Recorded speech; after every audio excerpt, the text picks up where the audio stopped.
संत बाळूमामा वजा श्रद्धा, सेवा आणि चमत्कारांची कथा. महाराष्ट्रातील एका छोट्याशा गावात संत बाळूमामा राहत होते. ते साधे, शांत आणि अत्यंत करुणामय संत होते. त्यांचे जीवन म्हणजे श्रद्धा, सेवा आणि भक्तीचा मार्ग होता. ते नेहमी पांढरे कपडे घालत आणि त्यांच्या चेहऱ्यावर कायम शांत स्मित असायचे.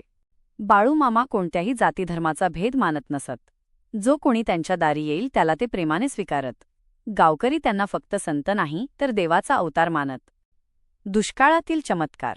एकदा गावात भीषण दुष्काळ पडला. पाणी नव्हते, शेतं कोरडी पडली होती, जनावरं आजारी पडत होती. गावकरी खूप हताश झाले. सर्वांनी एकत्र येऊन संत बाळूमामांकडे मदतीसाठी धाव घेतली. बाळूमामांनी शांतपणे सगळ्यांचं ऐकलं आणि म्हणाले, श्रद्धा ठेवा, देव कधीच आपल्या भक्तांना सोडत नाही.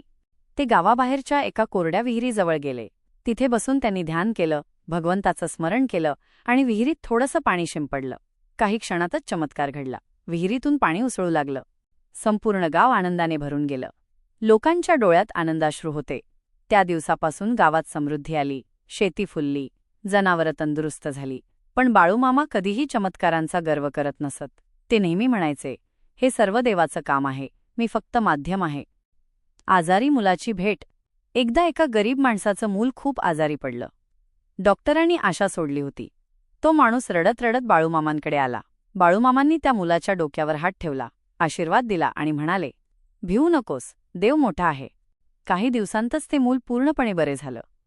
त्या दिवसापासून लोकांची श्रद्धा आणखीनच वाढली. निष्कर्ष. संत बाळूमामांचं जीवन आपल्याला एक महत्त्वाची गोष्ट शिकवतं. साधेपणा, श्रद्धा आणि सेवा हाच खरा धर्म आहे.